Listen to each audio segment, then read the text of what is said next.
Muchos cristianos hemos dicho o escuchado alguna vez estas palabras. No debemos embriagarnos con vino, sino embriagarnos del Espíritu Santo. Pero, ¿esto será verdad? Me refiero a la supuesta invitación bíblica de embriagarse del Espíritu Santo en vez de embriagarse de vino. He aquí una posible interpretación diferente. Escúchela y saque sus propias conclusiones. La invitación a embriagarse del Espíritu Santo y no de vino está basada en Efesios 5:18. No obstante, es posible que el texto jamás haya enseñado que el Espíritu Santo nos embriaga. En el lenguaje de las Escrituras, la embriaguez es algo negativo, mientras que la sobriedad, lo contrario a la embriaguez, siempre está asociado a algo bueno y positivo. Las personas borrachas o embriagadas tienen actitudes y comportamientos equivocados porque pierden conciencia y control de sus acciones. En los años 80 surgió el movimiento de la borrachera del espíritu. Sus proponentes declaraban que el espíritu embriaga al creyente y lo conduce a ciertas acciones donde no tiene control de ellas porque está poseído o embriagado del Espíritu Santo. Manifestaciones como la risa descontrolada, causada supuestamente por el gozo de Dios, la danza en el espíritu, el llanto desenfrenado, las lenguas sin una interpretación que edifique, etcétera, etcétera, son, según los defensores de este pensamiento, muestras de la embriaguez del Espíritu Santo.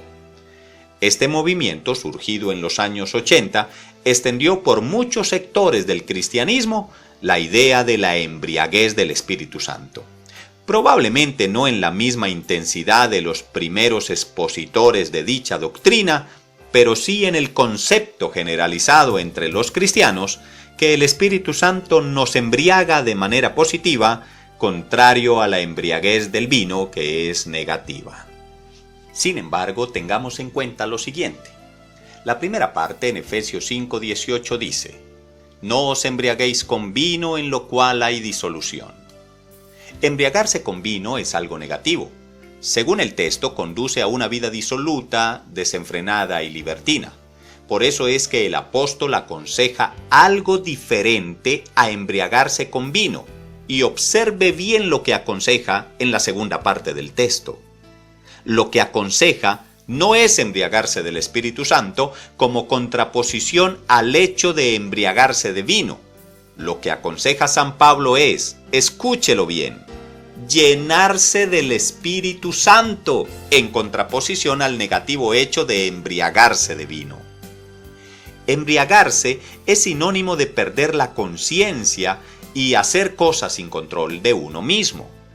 Esas son algunas de las consecuencias de emborracharse o embriagarse con vino o alcohol, algo que el Espíritu Santo jamás produce en quienes son depositarios de su presencia, porque Él da dominio propio. En otras palabras, jamás Pablo aconsejó embriagarse del Espíritu Santo, sino llenarse de Él. Y la llenura del Espíritu Santo no embriaga ni emborracha, antes nos hace más sobrios y lúcidos que nunca, para que nuestras acciones tengan el ingrediente del dominio propio, algo que no tienen los embriagados. El secreto para entender esto se encuentra en comprender que el vino nos hace perder dominio de nosotros mismos, mientras que el Espíritu Santo, de acuerdo al fruto registrado en Gálatas 5:23, nos da dominio propio.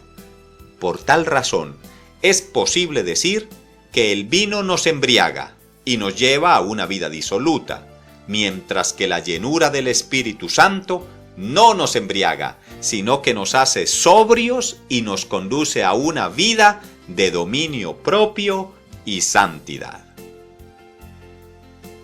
Has escuchado la serie Interpretaciones Alternativas, producida por Escuela Teontológica.